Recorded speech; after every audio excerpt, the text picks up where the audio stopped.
하나님께 영광 돌리겠습니다. 할렐루야. 우리 옆에 분 한번 축복하겠습니다. 주 안에서 사랑합니다. 축복합니다. 한번 축복합니다. 손 한번 잡고 한번 축복하겠습니다. 뒤에 분에게 한번 축복합니다. 주 안에서 사랑합니다. 축복합니다. 오늘 우리 하나님 말씀 보겠습니다. 창세기 30장 말씀 보겠습니다. 30장 25절로 36절 말씀 교독하겠습니다. 창세기 30장 25절로 36절 말씀 교독합니다. 라헬이 요셉을 낳을 때에 야곱이 라반에게 이르되 나를 보내어 내 고향 나의 땅으로 가게 하시되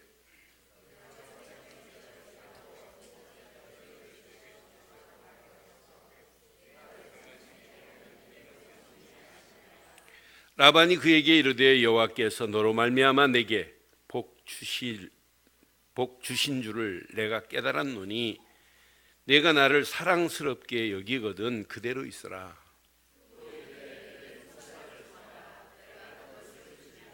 야곱이 그에게 이르되 내가 어떻게 외삼촌을 섬겼는지 어떻게 외삼촌의 가축을 쳤는지 외삼촌이 아시나이다.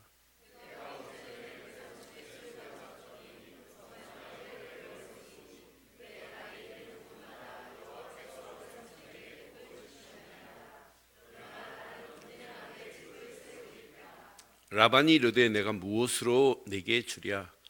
야곱이 이르되 외삼촌께서 내게 아무것도 주지 않아도 나를 위하여 일을 행하시면 내가 다시 외삼촌의 양떼를 먹이고 지키리이다.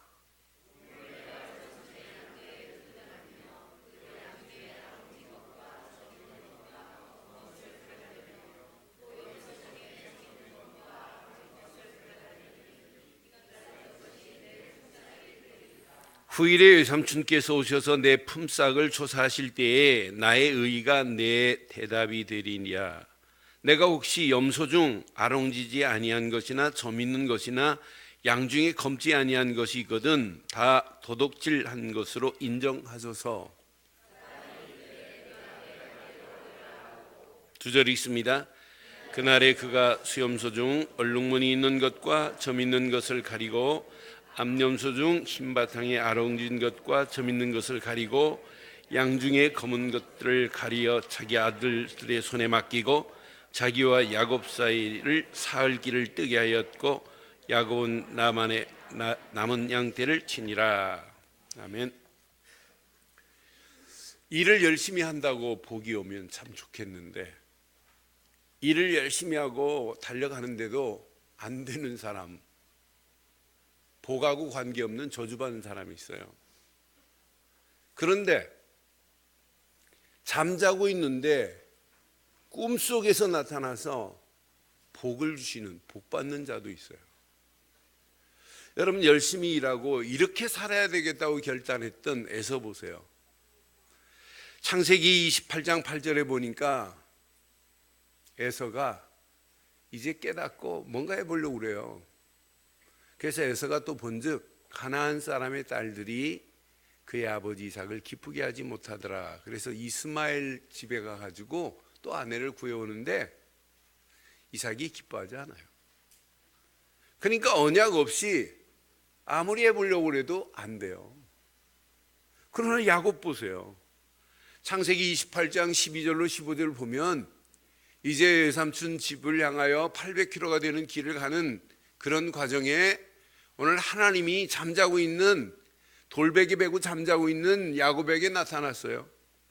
꿈에 본즉 사닥다리가 땅 위에 서 있는데 그 꼭대기가 하늘을 닿고 본즉 하나님의 사자들이 그 위에서 오르락내리락 하는 걸 지금 보고 있단 말이에요.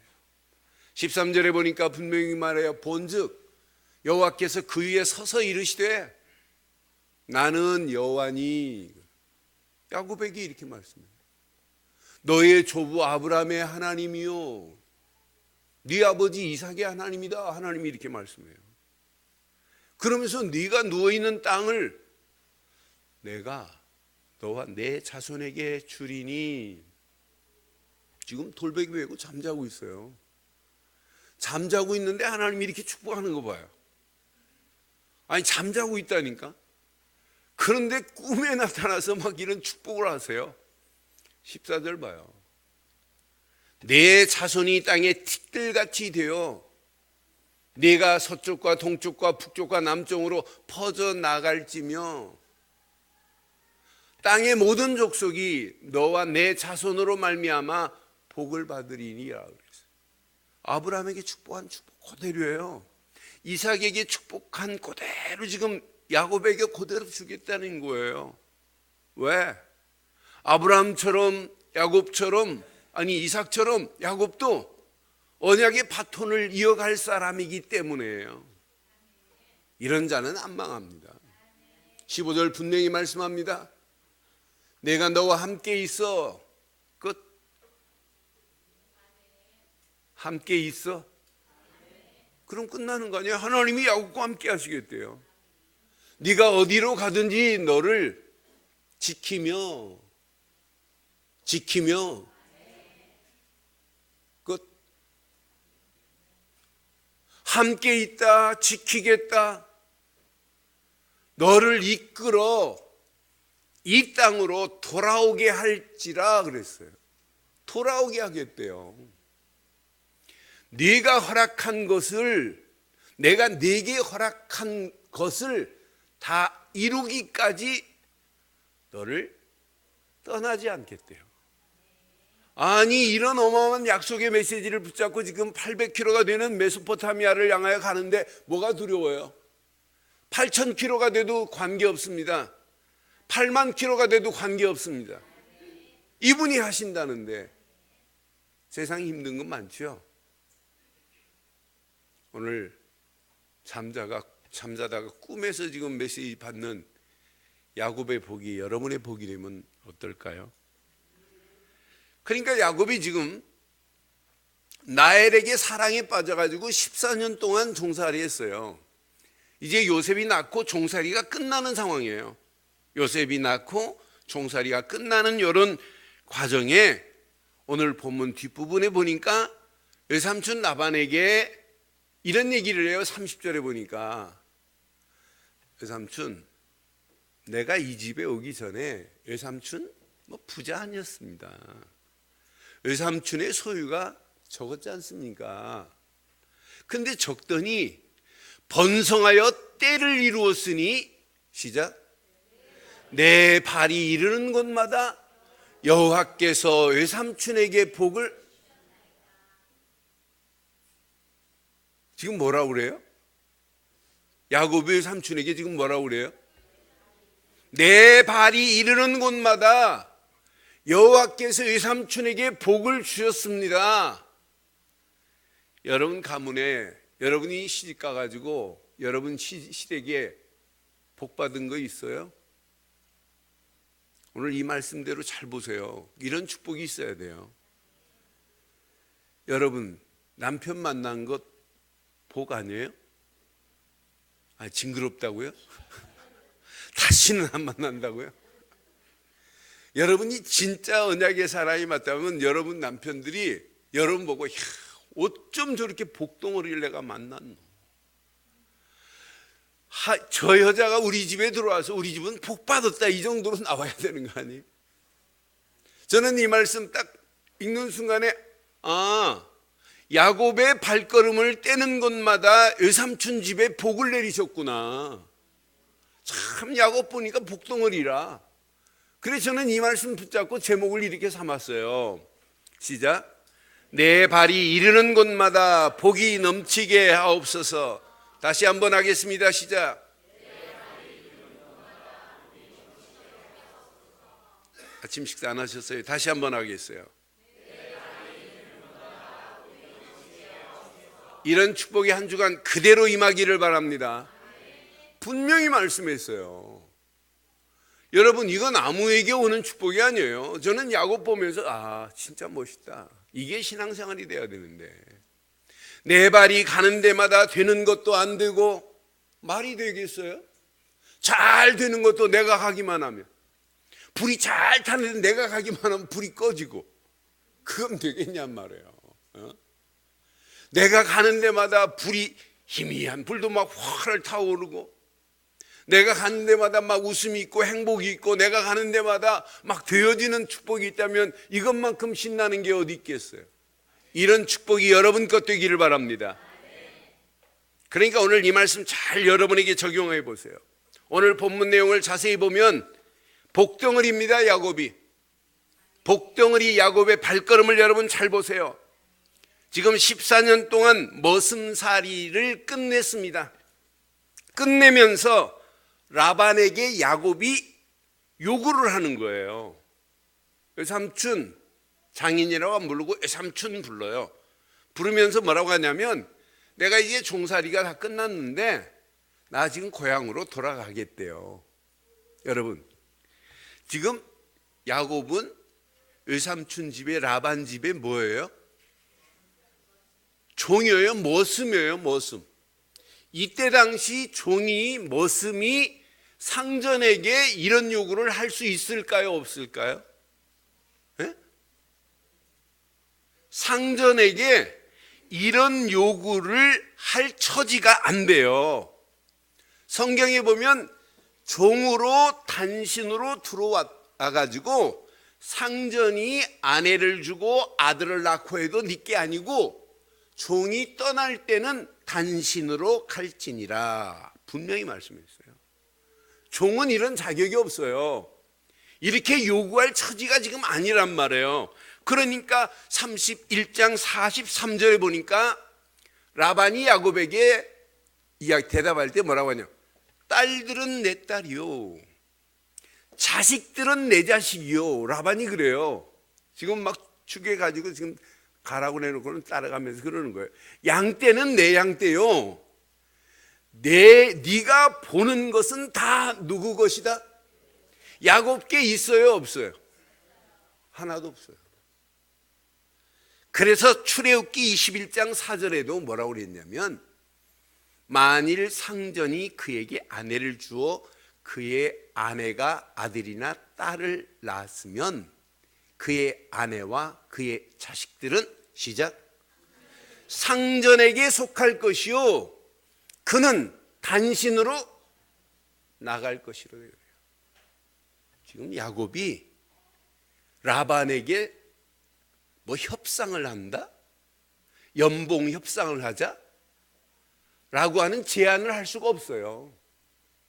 이건 제의한다는 자체가 말이 아니에요. 그런데 야곱은 지금 뭘 붙잡고 있어요?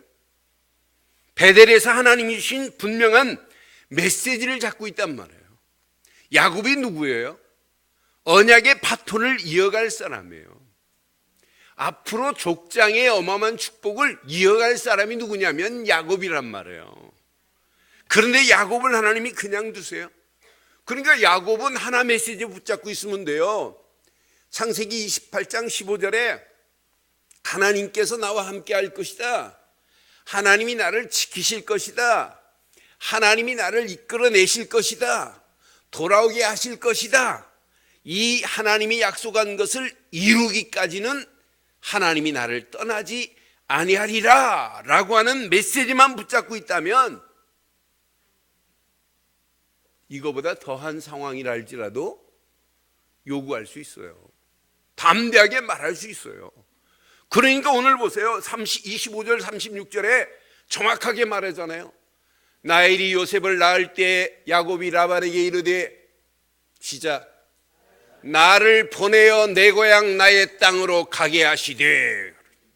종이 지금 상전에게 담대하게 말하잖아요. 이러면서 뭐라고 그래요? 내가 외삼촌에게서 일하고 얻은 처자를 이것도 못 가져가니까 처자를 내게 주시어 나로 뭐하게 하소서. 원래 이것도 못 가져가요. 라반이 줘야만 되는데 이것도 달라는 거예요. 나로 가게 하소서. 내가 외삼촌에게 한 일은 외삼촌이 아시나이다 그래요. 그때 외삼촌이 뭐라고 하는지 보세요. 나는 이때 하나님의 역사하는 외삼촌 라반의 입을 어떻게 여시는가 막 기대가 되지 않아요?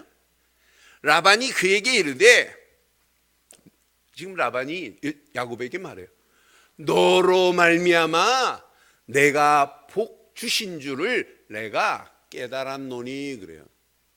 그러니까 뭐 한마디로 쉽게 말하면 너 때문에 내가 복 받은 거 안다 이 말이에요. 야곱, 네가 우리 집에 와서 14년 동안 종살이 한 것, 그것 때문에 내가 복 받은 줄 알고 있다. 네가 나를 사랑스럽게 여기거든 그대로 있어라. 그러면서 28절에 또 이르되, 결단해버려요 삼촌이. 협상 뭐 길게 안 가요. 내 품삯을 정하라. 내가 그것을 주리라 라고 협상이 끝나요. 사실은 저는 이 말씀을 묵상하는데 하나님 맞습니다. 도저히 요구할 수 없는 상황인데 불구하고 언약의 메시지를 붙잡고 언약의 사람 야곱은 오늘 라반에게 담대하게 말해요. 그러면서 연봉 협상을 제안하잖아요. 그것도 얼마나 완벽해요. 외삼촌 내가 있기 전에 외삼촌 집 봐라. 결과 봐라. 외삼촌 집 소유가 적었는데 내 발바닥으로 내 발을 밟는 곳마다 여호와께서 외삼촌 집에 복을 주셨지 않느냐. 그 축복받은 증거를 알아요. 여러분 오늘 이 말씀 붙잡고 12월에 연봉 협상할 때 이 말씀 붙잡고 연봉 협상해 보세요. 근데 결과가 있어야 돼요. 결과도 없는데 물건 땡깡입니다. 억지입니다. 그럼 잘못하면 잘립니다. 근데 분명한 결과가 있잖아요. 봐라 삼촌, 내가 이렇게 해서 이렇게 당신의 소유가 이렇게 늘어난 거 아니냐. 그러니 나 보내든지 하는 순간에 가지 마라. 내가 품삯을 주겠다고 지금 약속하는 거 봐요. 창세기 31장 38절에 보니까 분명히 말해요. 자, 내가 이 20년을 외삼촌과 함께 하였거니와 외삼촌의 양들이나 암염소들이 낙태하지 아니하였고, 얼마나 관리했으면 낙태하는 게 없어요. 낙태하지 아니하였고 외삼촌의 양떼의 수양을 내가 빼먹지도 않았대요. 먹지도 아니했대. 그렇게 바르게 한 것도 지금 알고 있단 말이에요. 그러면서 협상을 제안하는데 나한테 돈 줄 생각 하지 마라. 이렇게만 하자고 31절 32절 봐요. 라반이 이르되, 야 그럼 무엇으로 주랴 그래요. 야곱이 그때 말합니다. 외삼촌께서는 내게 아무것도 주지 않아도 됩니다. 나를 위하여 이 일을 행하시면 내가 다시 외삼촌의 양떼를 먹이고 지키겠습니다 그래요. 지금 돈 안 준다니까 돈도 필요 없대요. 아무것도 주지 않아도 된대. 이렇게만 하자는 거예요. 그런데 무슨 제안인가 잘 봐요. 32절 봐봐요. 시작. 오늘 내가 외삼촌의 양떼를 두루 다니며 그 양 중에 아롱진 것과 점 있는 것과 검은 것을 가려내며 또 염소 중에 점 있는 것과 아롱진 것을 가려내리니 이 같은 것은 내 품삯이 그럼 오늘 양은 흰색 바탕에 있어요. 흰색 바탕에 있는 양에 아롱진 것이나 점 있는 것이나 검은 양은 누구 것이에요? 야곱 거 하고, 또 염소 중에 염소는 검습니다. 검은 염소 중에는 점 있는 것이나 아롱진 것을 내 것으로 합시다. 그러니까 정품은 외삼촌 하시고 비품은 내 것으로 합시다. 그랬더니 외삼촌이 얼마나 좋아하겠어요. 외삼촌이 그냥 단칼에 협상을 끝내요. 34절에 보니까 분명히 말씀하잖아요. 34절에 아주 흔쾌하게 말합니다. 라반이 이르되 내가 내 말대로 하리라고 그러죠. 협상 끝. 그런데 이 협상이 결과가 어떻게 되는지 지금 라반은 몰라요. 협상을 이렇게 해놓고 라반 얼마나 비겁한지 몰라요. 이렇게 해놓고는 지금 야곱이 요구한 것들이 지금 양무리 중에 있어요. 아롱지고 점 있고 검고 뭐 이런 건 양, 염소도 아롱지고 점 있는 것 이런 것들을 싹 모아가지고 35절 6절 보니까 누구한테 주냐면 라반의 아들들한테 맡겨요. 주면서 야, 이 양떼들 염소를 사흘길 멀리 데리고 가서 정상적인 쟤네들이 그 배란개가 와가지고 새끼 낳을 즈음에 이런 아롱진 것을 보면 그런 건 낳을 수 있으니까 멀리 보내버려요. 3일길을 보내버려요. 그러니까 라반을 보면서 그 더티한 라반을 한번 확인해봐요. 35절 봐봐요. 얼마나 더티한지 몰라요. 지가 말해놓고 막 변경하고 10번씩이나 변경해요. 그날에 그의 염소 중에 얼룩무늬 있는 것과 시작.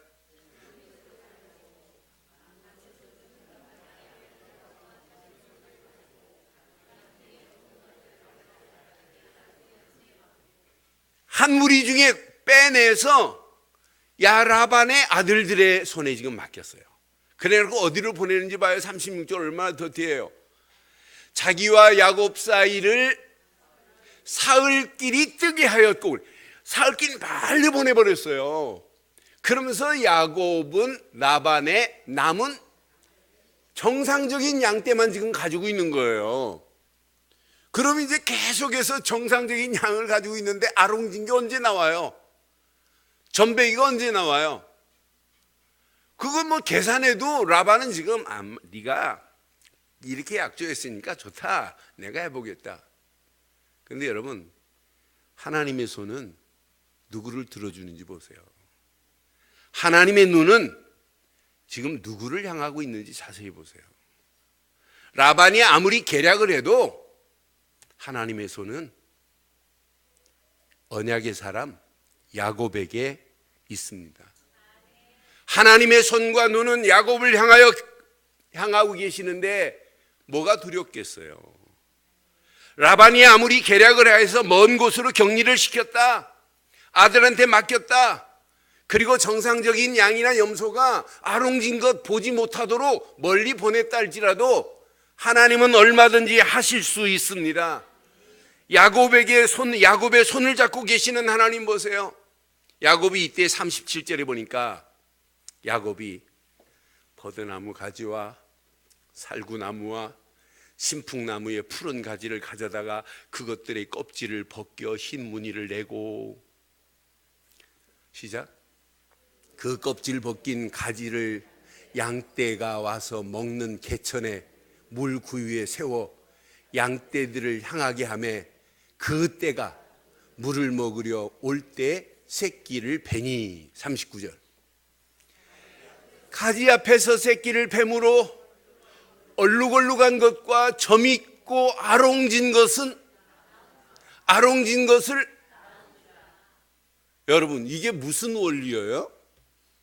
이게 맨델의 유전의 법칙이에요? 이게 무슨 뭐 과학에 나오는 독립의 법칙이에요? 분리의 법칙이에요? 이건 과학적으로 아무 의미가 없어요.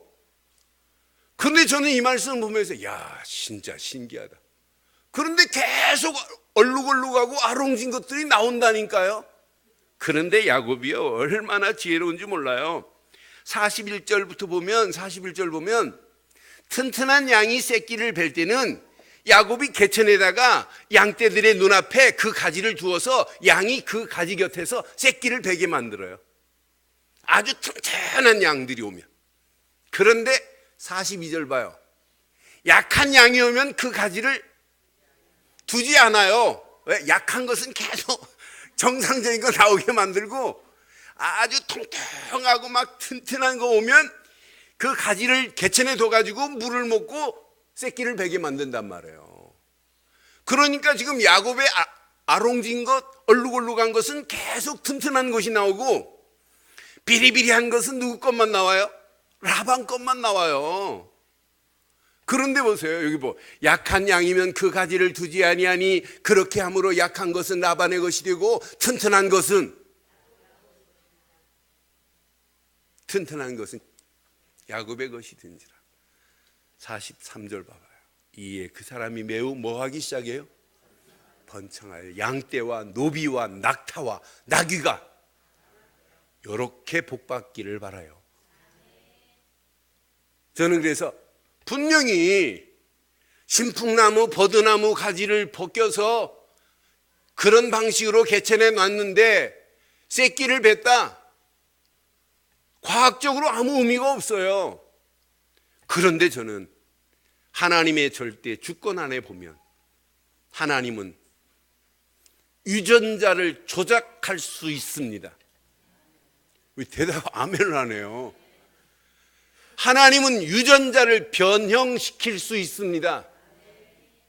유전자 변이를 할 수 있는 분은 하나님밖에 없어요. 요즘 과학자들이 막 고생을 해가지고 만들어내지만 하나님은 단칼에 유전자도 조작할 수 있고 변형시킬 수도 있고 유전자를 변이시킬 수 있는 것은 하나님뿐인 줄 믿어요. 그런 하나님이 야곱과 함께 하신다. 야곱을 책임지신다. 지키고 계신다. 이끌어 가신다. 그럼 끝나는 거 아니에요? 그런 야곱의 하나님이 여러분의 하나님, 나의 하나님이 맞다면 우리 가는 발걸음 아무것도 염려 안 해도 될 줄 확신해요. 그래서 31장 7절로 9절에 분명히 야곱이 라반의 아들들에게 분명히 말해요. 야, 라반의 아들들이 막 쫓아와요. 야, 네 아버지가 나를 속여 품삯을 10번이나 변경했다. 그러나 하나님이 그를 막으사 나를 해하지 못하게 하셨다. 아주 있는 그대로 당당하게 말하잖아요. 8절 봐요.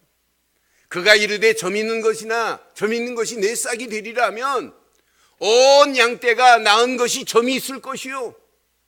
그러니까 야곱이 말한 대로 됐다는 거예요. 제가 유전자 조작, 유전자 변이 이런 얘기를 했지만은 언약의 사람이 말한 대로 야, 내가 아롱진 것 하면 전부 아롱진 것만 나온다. 얼룩무늬 있는 것이 내 싹이 되리라면 온 양떼가 낳은 것이 얼룩무늬가 있는 것이니 그래요. 나는 이야 진짜 멋있다. 언약의 사람이 말하는 대로 하나님이 축복하시는 거 봐요. 책임지시는 거 보세요. 9절에 보니까 분명히 말해요. 하나님이 이같이 그대의 아버지의 가축을 빼앗아 내게 주셨느니라 그랬어요. 빼앗아 주셨대요. 여러분 지금 흑암 문화에 다 뺏긴, 흑암 경제에 뺏긴 모든 것을 하나님이 빼앗으셔서 여러분의 받기를 주의 이름으로 축원해요. 지금 다 빼앗겼잖아요. 경제가 전부 흑암 경제 속에 지금 경제가 끌려가는데 세계 복음화 때문에 하나님 언약 붙잡은 자가 맞다면 그 흑암 경제의 흐름이 여러분의 가정을 통해서, 여러분의 손길을 통해서, 여러분의 산업을 통해서 그대로 있기를 주의 이름으로 축원해요. 라반같이 라반이 여러분을 속인다 할지라도 여러분 같이 싸우지 마세요. 진짜 하나님께 맡기세요. 하나님의 눈은 어디를 향하고 계신지 잘 보세요. 베드로전서 3장 12절에 보면 분명히 말씀해요. 주의 눈은 의인을 향하고 있어요. 주의 귀는 의인의 간구에 기울이고 있어요. 주의 얼굴은 악행하는 자들을 대항하세요. 그러니까 야곱이 라반과 라반의 형제들과 라반의 아들들과 싸울 필요 없어요. 누가 싸우고 계신다? 하나님이 싸우셔서 라반의 손에 있는 것을 빼앗아서 야곱에게 주시는 분인 줄 확신합니다. 그럼 오늘 이 말씀을 통해서 여러분 축복받을 기준을 바로 하자 이 말이에요. 야곱이 왜 축복받았는지 여러분 잘 보세요. 여러분 축복의 근원, 복의 근원은 어디에 있느냐? 오직 언약 안에 있습니다. 언약을 여러분 바른 기준으로 삼지 아니하면 여러분들이 아무리 열심히 가도 안 돼요. 에서가 언약의 기준이 없는데 아무리 열심히 달려간다고 되겠어요? 기준을 잃어버리면 그 사람 수준이 떨어져요. 하나님이 원하시는 수준으로 살 수 없게 돼 있단 말이에요. 언약의 기준이 없다 보니까 바리새인들 수준 보세요. 말도 안 되는 말을 하잖아요. 언약의 복음의 그리스도의 기준을 잃어버리니까 유대인들 봐요. 노벨상 타면 뭐합니까? 수준 없는 짓만 하고 있잖아요. 그런데 갈리 촌 사람들이라 할지라도 갈릴리 바닷가에서 금을 던지는 사람이라 할지라도 기준 하나만 바로 했더니 다른 사람이 따라오지 못할 만한 복음을 말해서 많은 영혼들을 살리는 기적 같은 역사가 일어나잖아요. 오늘 저와 여러분들이 오직 언약을 바로 기준 삼기를 주의 이름으로 축원해요. 아브라함이 언약 기준 바로 삼았습니다. 가나안 땅에 오실 메시아 요 기준 하나만 삼았는데 아브라함을 하나님이 축복하셔서 인도하신 거 보세요.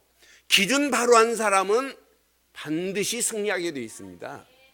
그래서 저는 현장에서 사역할 때 다른 거 안 해요. 기준 하나만 바로 심어줍니다. 요거 하나만 심어주는데 사람이 달라져요.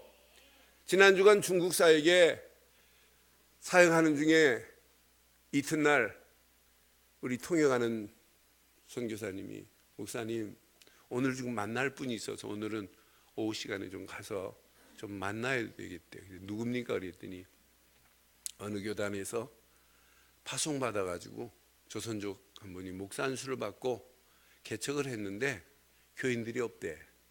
그래서 지금 아파트에서 아파트 한 30개 의자 놓고 예배를 드리는데 사모님하고 목사님하고 성도 한 분하고 이렇게 드리는데 전도가 안 된다고 고민하는데 목사님 다른 말씀 하지 마시고 혹시 복음 하나만 우리 교단 얘기도 하지 말고 복음만 말해달래요. 알았다. 탁 눈치챘죠. 그래 가가지고 이제 쭉 방문을 했어요. 가서 복음을 말해주는데 얼마나 잘 알아듣든지요. 그래서 기준을 바로 세워라. 기준 바로 세우지 않으면 안 된다고 하는 기준을 심어줬어요. 그러고 마치고 났는데 제가 청도에 가면 늘 기도해 주시는 80 다 되신 권사님이 있어요. 이분이 제가 얼마 전에 병원에 입원해가지고 사경을 헤매다가 깨어나가지고 이분이 이제 그 집에서 치료를 간호하고 있더라고요. 그런데 이분이 딸들, 시집간 딸들, 또 아들, 며느리 다 불러놓고 마지막 내가 유언이다. 그래놓고 모아놨어요. 그래 복음 전해달라고. 그러니까 이분 조금 전에 만났던 이 선교사 부부를 모시고 가가지고 현장에서 복음 전하고 영접시키고 메시지 주는 걸 봤어요. 이분이 그냥 답을 찾았어요. 아, 기준을 바로 안 하면 우리 인생은 아무리 몸부림치고 애를 써도 안 되는구나. 하나님이 내신 기준은 오직 언약의 주인공 되시는 그리스도뿐인 줄 믿어요. 이삭이 축복받은 것은 모리아 산에서 번제물로 자기가 직접 죽을 뻔했어요. 그러니 이삭은 평생 각인되지 않겠어요? 야, 양의 피가 아니면 안 되는구나. 내가 그 자리에 죽을 뻔하다가 결박해서 죽이려고 하는데 하늘에서 하나님의 음성이 들려서 아브라함아 아브라함아 내 아들 이삭에게 손을 대지 말라라는 음성을 이삭이 안 들었겠어요. 그러니 요거 하나 각인돼 버리니까 평생 응답받는 거라. 가는 데마다 축복이라. 100배의 응답을 받고 하나님이 허락하신 축복 안에서 창대케 되고 왕성케 되고 셈의 근원의 축복을 받게 된 줄 믿어요. 하나만 깨닫고 가면 나머지는 된다니까요. 야곱 보세요. 족장으로 앞으로 이 언약의 바톤을 이어갈 야곱, 하나님이 지킨다, 함께한다, 이끌어내겠다, 내가 다시 돌아오게 하리라. 약속하신 대로 하나님이 이끌어 주실 줄 믿어요. 그럼 저와 여러분들은 평생 어떤 언약을 붙잡아야 되느냐? 마태복음 16장 16절처럼 주는 그리스도시요 살아계신 하나님의 아들이라고 하는 신앙 고백이 눈 뜨면서부터 24시 되기를 주의 이름으로 축원해요. 주는 그리스도시요 하는 순간에 예수님이 베드로에게 뭐라고 그랬어요? 바요나 시몬아 네가 복이 있구나. 여러분, 복의 근원의 기준은 그리스도를 바로 깨닫는 겁니다. 그리스도가 내 생각, 마음, 영혼에 깊이 뿌리 내리면 끝이 납니다. 주는 그리스도시요 하는 순간에 복의 근원의 축복을 받게 된 줄 믿어요. 주는 그리스도 쉬어하는 순간에 그 신앙 고백 위에 교회가 세워지고 음부의 권세가 넘어뜨리지 못할 것이고, 신앙 고백하는 그 순간에 천국 열쇠를 받은 것 같이 우리는 평생 바른 기준, 예수를 그리스도로 믿는 믿음의 기준이 되기를 바라요. 우리는 뭘 믿느냐? 요한일서 5장 1절처럼 예수를 그리스도로 믿는 믿음의 뿌리가 더 깊이 내리기를 바랍니다. 뭘 믿느냐? 우리는 오직 예수 그리스도 말고는 믿을 게 없습니다. 이 기준을 바로 하면 수준이 달라집니다. 이 기준을 바로 하기만 하면 여러분 평생 하나님이 원하는 바른 표준의 길을 향하여 기쁨과 즐거움으로 달려가게 될 줄 믿어요. 오직 그리스도 안에서 나의 수준이 달라지는 축복이 한 주간 있기를 바랍니다. 여러분, 그리스도 하는 순간에 여러분이 붙잡혀 있는 올무에서 완전히 벗어난 줄 믿어요. 지금도 보세요. 창세기 3장의 올무에 지금 끌려가잖아요. 창세기 6장의 올무에 완전히 붙잡혀 가잖아요. 지금도 많은 사람들이 창세기 11장의 올무에 붙잡혀서 나 중심으로, 물질 중심으로, 세상 과학 중심으로 끌려가고 있다니까요. 그런데 많은 사람들이 창세기 3장이 올무라는 사실을 몰라요. 창세기 3장 나 중심의 올무가 지금 사람을 꽉 잡고 있단 말이에요. 창세기 6장의 물질 중심의 올무에 붙잡혀서 끌려가고 있단 말이에요. 물질만을 향하여, 육신적인 것만을 향하여 네피림 시대 같은 시대를 살고 있으면서 모르고 있어요. 바벨탑을 쌓고 있는, 성공하려고 아무리 몸부림쳐 보여, 성공하면 뭐 하겠어요? 올무에서 벗어나야지. 이미 저와 여러분들은 예수를 믿는 순간에 사냥꾼의 올무에서 벗어난 줄 확신합니다. 그게 신앙생활 아니에요? 그러니 뭘 붙잡아야 되겠냔 말이에요. 그리스도 하나 붙잡으면 올무에서 벗어나야 수준이 달라져요. 잘못된 함정에 지금 빠져 있단 말이에요. 오늘날 보세요. 어떤 함정에 빠져 있으면서도 이게 함정인지 몰라요. 사도행전 13장에 무속인이 판을 쳐요. 박수무당 엘루마가 완전히 장악하고 있어요. 이런 총독까지도 좌지우지하는 이런 가운데 있단 말이에요. 무속인이 판을 치지. 사도행전 16장에 점술가들이 판을 치지. 사도행전 19장에 우상이 판을 치는데 이게 함정인지를 모르고 있어요. 올무에 붙잡혔지, 함정에 빠져있지, 여기에서 아무리 몸부림치고 아무리 바른 생활을 한다 할지라도 영적 상태는 마귀한테 끌려가는 상태예요. 성공하려고 해도 성공할 수 없는 이런 상황인데, 하나, 예수를 그리스도로 믿는 기준만 바로 한다면 이때부터 완전 수준이 달라질 줄 믿어요. 올무에서 벗어났지, 함정에서 빠져나왔지, 잘못된 영적 상태의 틀에서 바르게 교정이 됐단 말이에요. 이때부터 우리 가는 발걸음 구원받았다 정도가 아니에요. 여러분 삶이 치유되는 역사가 일어나게 될 줄 믿어요. 그리스도 하는 순간에 막 구원의 감격, 감사, 감동, 그리스도 하는 순간에 영적으로 막 흥분이 돼야 돼. 흥분. 구원받은 것만 생각하면 이게 왜 은혜냐? 그 은혜 안에 우리가 살고 있다, 이것만큼 감격, 감동이 어디 있어요? 그렇잖아요. 지금 많은 사람들이 예배당 의자만 따뜻하게 하고 떠나지, 진짜 예수를 그리스도로 믿어야 된다는 그 감격, 감동이 없는 시대 속에 살고 있어요. 함정에 빠져놓고도 몰라요. 올무에 붙잡혀 가고 있으면서도 지금 모르고 있다니까요. 이런 가운데 우리가 지금 오늘 이 비밀을 가지고 삶이 치유가 되어져 가지고 구원의 감격 속에서 하나님의 인도를 받고 있다, 하나님이 함께하는 축복 속에 있다, 신앙생활은 당연히 성장되게 될 줄 믿습니다. 이 비밀을 가진 자가 움직이는 발걸음, 현장은 완벽하게 장악되는 삶이 될 줄 믿어요. 현장을 완벽하게 장악하고 살아가는 게 이게 신앙생활 아니에요? 현장은 라반 같은 자가 널려 있어요. 라반이 여러분의 가정에도 있고, 라반이 여러분 현장에, 산업 현장에, 직장 현장에 라반 같은 자가 널려 있잖아요. 거기에 속지 말기를 바랍니다. 속고 속이고 속인 자리에 또 속고 또 속고 있는 오늘의 현실을 여러분 보세요. 그래서 잠언 16장 24절에 26장 보니까 24절에 원수는 입술로 꾸미고 속으로는 속임을 품나니 그랬어요. 여러분, 사단은 계속 우리를 지금 속이고 있어요. 이렇게 라반처럼 야곱을 속이고 속고 있지만 마지막 결국은 언약 붙잡은 자가 승리하게 될 줄 믿어요. 초대교회 연약하잖아요. 오순절 마가다락방에서 모인 사람 갈릴리 사람 120명 연약해요. 그런데 붙잡은 건 연약한 걸 붙잡은 게 아니에요.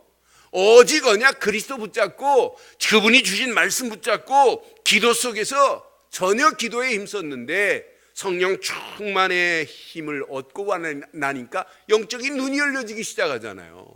이러면서 움직이는 발걸음 현장이 보이는 거예요. 옛날 수준이 아닌 거예요. 수준이 달라지는 거예요. 하나님이 원하는 표준의 길이 보이는 거예요. 하나님이 원하는 게 바로 이런 길을 가라고 하는구나. 살려야 되겠구나. 해방시켜야 되겠구나. 소망 줘야 되겠구나 하는 것이 보이기 시작하는데 이것 가지고 가는데 현장에 시스템들이 세워지잖아요.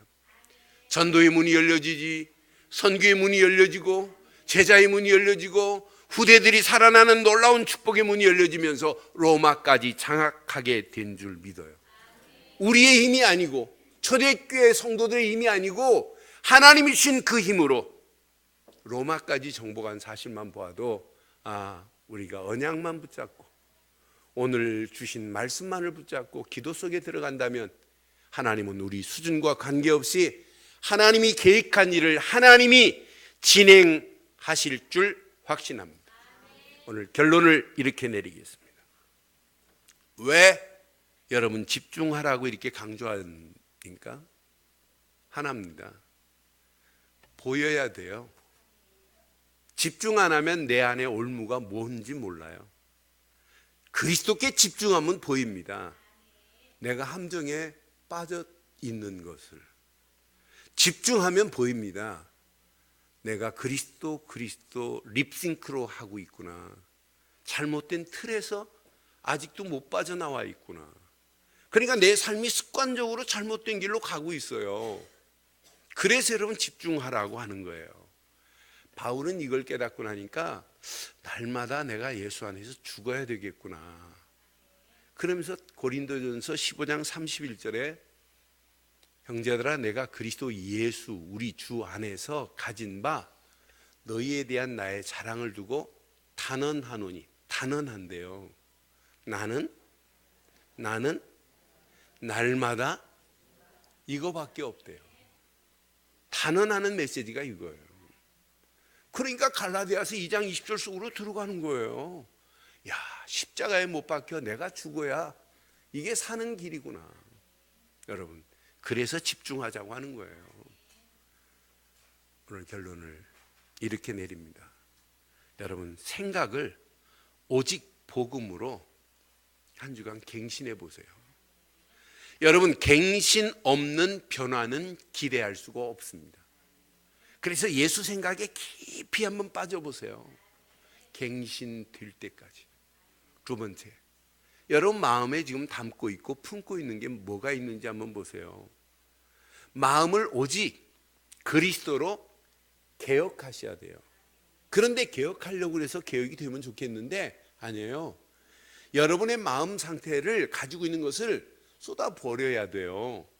내 가지고 지금 담고 있는 마음의 그릇들을 완전히 버리지 않으면 안 돼요. 그래서 저는 기경이라는 단어를 좋아해요. cultivation. 기경해야 돼요. 기경은 깊이 갈아서 이렇게 뒤집다는 의미예요. 기경해야 바뀌어집니다. 개혁이 됩니다. 그래서 기경 없는 개혁은 있을 수 없다. 개혁하라 암만 해도 안 돼요. 우리의 심령이 한 주간 그리스도의 마음을 품고 우리의 심령이 깊이 기경되어 바뀌어지는 한 주간 되기를 바랍니다. 마지막, 우리의 영혼입니다. 내 영혼에 오직 예수로 혁신하자 그랬어요. 여러분, 아무리 혁신하자고 그래서 되면 좋겠는데 간단합니다. 예수 우리 안에 들어옴과 동시에 영적인 쿠데타를 일으킬 수 있는 분은 예수밖에 없어요. 왜? 그분은 빛이고 생명이고 능력이기 때문이에요. 진짜 이분을 모셨다면 여러분의 심령 상태는 바뀌어지게 돼 있어요. 이분이 진짜 내 안의 주인이라면 여러분 모든 흑암 저주의 세력은 쫓겨나게 돼 있습니다. 그렇잖아요? 여러분 나라가 어지럽다 그러면 혁명을 일으켜서 혁명군이 딱 장악하는 순간에 어지럽게 한 모든 군인들은 다 도망가게 돼 있잖아요. 여러분 심령도 마찬가지예요. 그리스도의 군대가 내 심령에 딱 들어옴과 동시에 여러분 흑암과 저주와 악한 영들의 세력은 완전히 무너지게 될 줄 확신합니다. 그래서 김중원 박사가 대학생들을 사역하면서 예수 푸른 계절, 예수 혁명이라는 단어를 쓰였어요. 그런데 많은 사람들이 못 알아들어요. 여러분 예수는 우리 안에 혁명입니다. 혁명입니다. 예수가 내 안에서 혁명을 일으켜야 돼요. 이분이 주인 되어야 혁명이 일어나는 거 아니겠어요? 그래야 여러분 속에 바벨탑들이 무너지고 여러분 잘못된 올무에서 빠져나오고 잘못된 함정에서 이거 속으로 큰일 날 뻔했구나, 잘못된 틀이 바뀌어지면서 여러분의 영혼이 그리스도께 가까이 가는 역사가 있고 각인되는 역사가 있으면서 여러분의 발걸음을 뗄 때마다 복이 차고 넘치는 역사가 있게 될 줄 확신합니다.